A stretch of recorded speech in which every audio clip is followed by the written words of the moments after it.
Hi, my name is Sakshi and this is my STEM Fair project. So my question that I'm trying to answer is how genetic mutations affect the heart.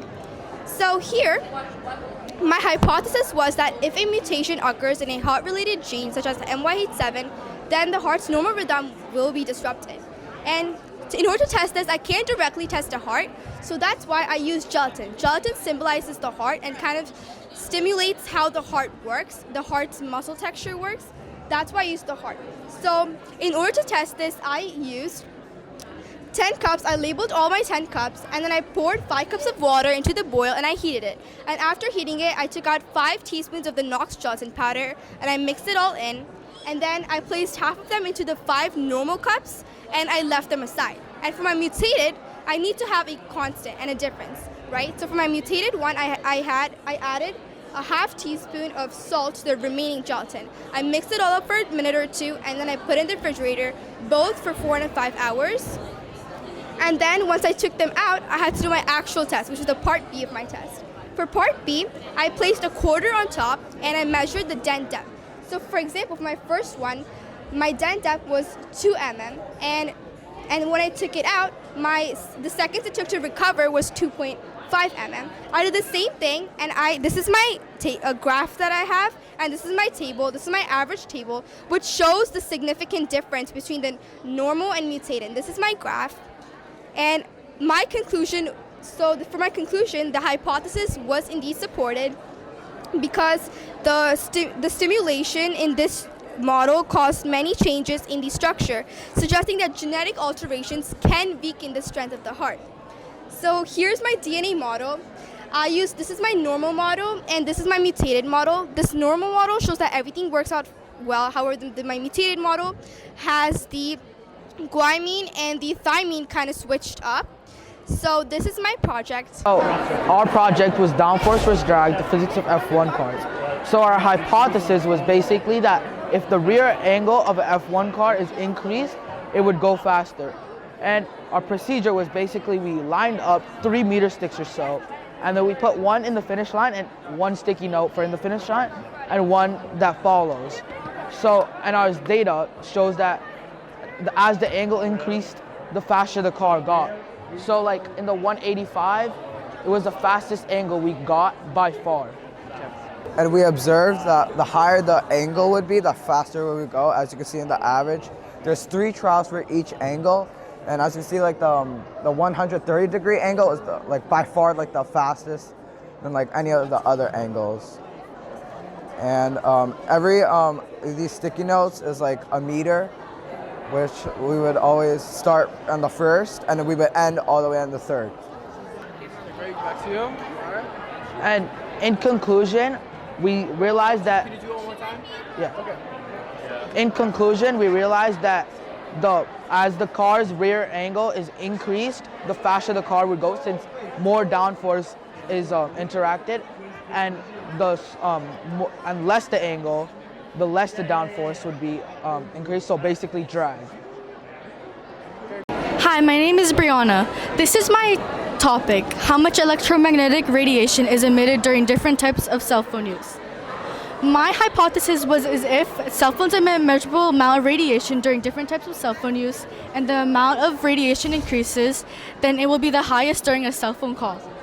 My independent variable was the type of cell phone being powered on, and then my dependent variable was the amount of electromagnetic radiation emitted by the cell phone. My materials that I used for this experiment were my measuring tape, my cell phone, my data table, and a volunteer with the phone. Also, this meter. My procedure was to set up in an area that was far from Wi-Fi routes and collaborate the EMF meter, measure background radiation, and put the phone in idle mode, and put on the call, the streaming, and the texting and charging. In my observation, I noticed that when calling, it's at 168 volts per meter, texting, which is at 162 volts per meter, streaming, 156 volts per meter, and charging, which is the highest, at 736 volts per meter. My research showed that electromagnetic radiation can be found during cell phone, Wi-Fi, TVs, radars, X-ray machines, tanning beds, suns, stars, atmosphere, and cosmic sources. When measuring radiation, it is absorbed by body tissue, and the cell phones emit radio frequency radiation. My conclusion is that when charging your phone, it is the highest, and you shouldn't do something like that. Also, my hypothesis was not supported because I can see when calling it's at 168 volts per meter and charging is at 736 volts per meter. Hi, my name is Harshita, and this is like our project, and it's about hidden pigments of the flowers in flower chromatography. And our hypothesis was that roses, Peruvian lilies, and carnations all have different hues in flowers because they look more orangey or pinkish. So, and then our variables were that independent variables were types of flowers, and dependent variables were pigment separation and distance traveled by pigments. And our procedure was that we picked 3 different types of flowers that were red, and we cut filters for like coffee filters, and this is the amount of pigment we put on each of them. And we marked a pencil line for 1 centimeter from the bottom of each chromatography strip. To create the solvent, we used 75 milliliters of 90% isopropyl alcohol with 30 milliliters of water, distilled water, in a clean jar, and we poured the small amount of it in another jar to like put the chromatography strips in to test our hypothesis. And these are the flowers we tested. This is the research. So our conclusion was that the roses, Peruvian lilies, and carnations all had separate pigments.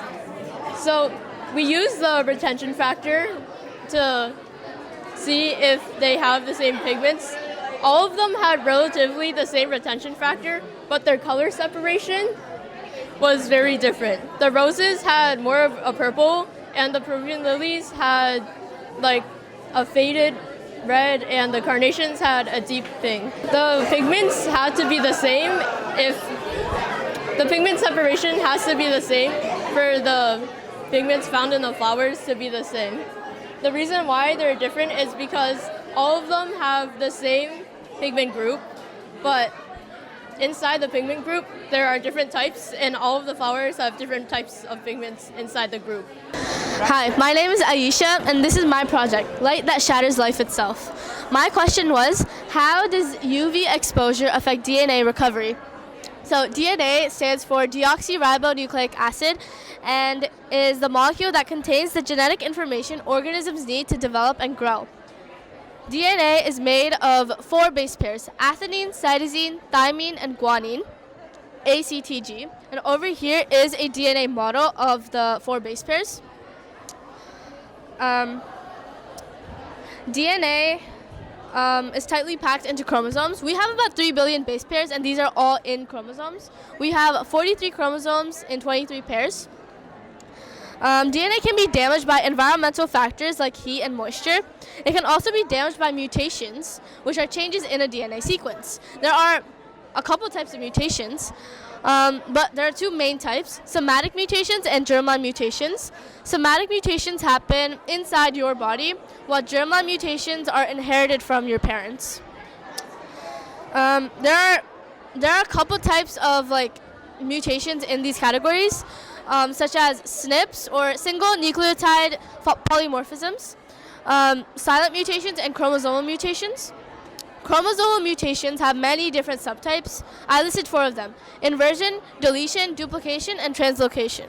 Inversion is when a DNA segment deattaches, flips, and reattaches to the chromosome. Deletion is when a DNA segment is lost, and duplication is when a DNA segment is copied.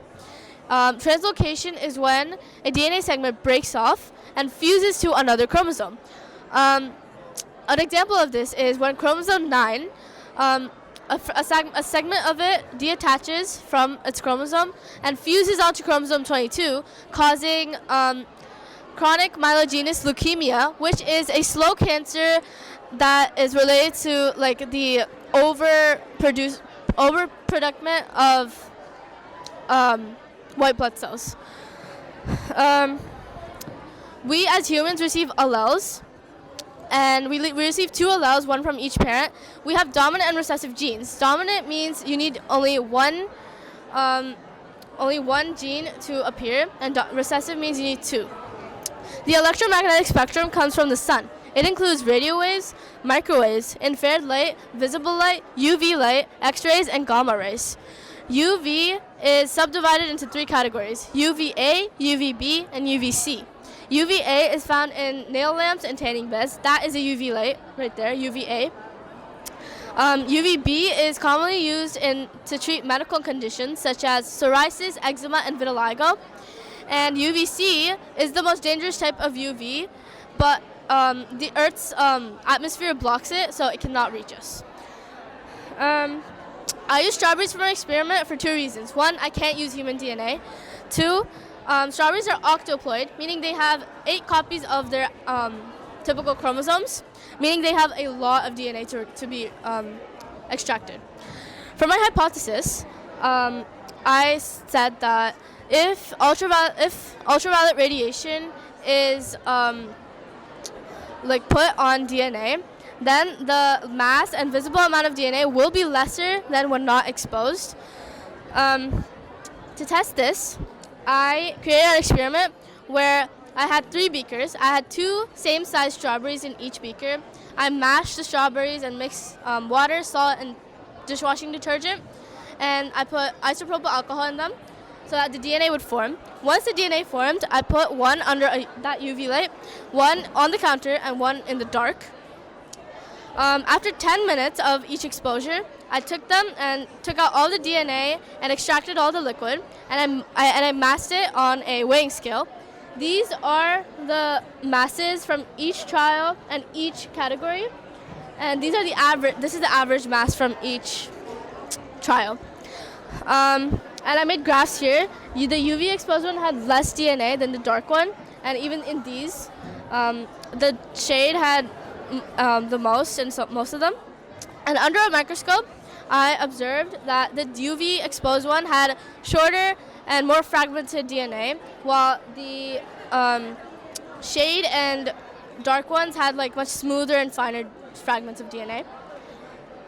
In my conclusion, my hypothesis was supported because, as you can see here, the UV exposed DNA had the lesser mass and visible amount of DNA than the other 2 categories. This is because when DNA is exposed to UV, the adjacent thymine dimers collide with each other and covalently bond, causing a twist in the DNA helix, and eventually leading to the disruption of the cell replication, which ultimately leads to the DNA being more fragmented, and it can even be dissolved. So that is the reason why DNA gets damaged under UV light. Hi, my name is Deshant, and this is Eason over here. Yeah, so we're doing what operating system is the best for older computers. So, Eason, do you want to lead off with our research? What operating system is the best for older computers? Our research is an operating system is a software that manages computers' hardware and applications, send resources, including memory, CPU, input and output devices, and file storage, and etc. Right. So Linux distros are the most popularly used operating systems in the world, as they're used in phones that are based off Android, while Windows is the most popularly used operating system for computers. Our hypothesis and variable claim that both Ubuntu and Debian, which are both Linux-based operating systems, are going to work better than Windows, right? So the materials we really use are a 128 gigabyte SSD that you can get off Amazon for $30, and PTM 7950, 91% isopropyl alcohol, SATA to USB connector, and then the 3 laptops we used to test right over here. So we have a procedure which is disassembling the laptop, cleaning out the thermal paste on the CPU by taking out the fans, cleaning the fans, reassembling the laptop, installing the new SSDs. And when you close the laptop back up, you can plug in a USB drive with the desired operating system you have by getting Rufus on a working computer and then the ISO file for the operating system you want.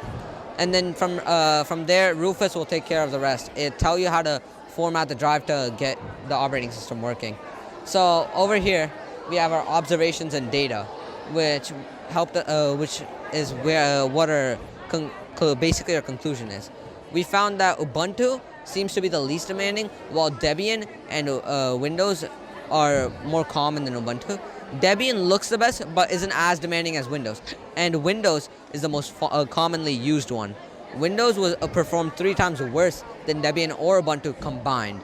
So we believe that most people should switch to Ubuntu or Debian when they have an old computer. So over here we have our conclusion. In conclusion, our hypothesis was proven correct, and when we stated that Ubuntu and Debian are going to work better than Windows, we were correct. Ubuntu and Debian performed way better than Windows, with Windows using up at least 70% of the system while standing idle. So we have our graphs over here that show that our evidence. It shows that Windows actually performed worse. Thank you.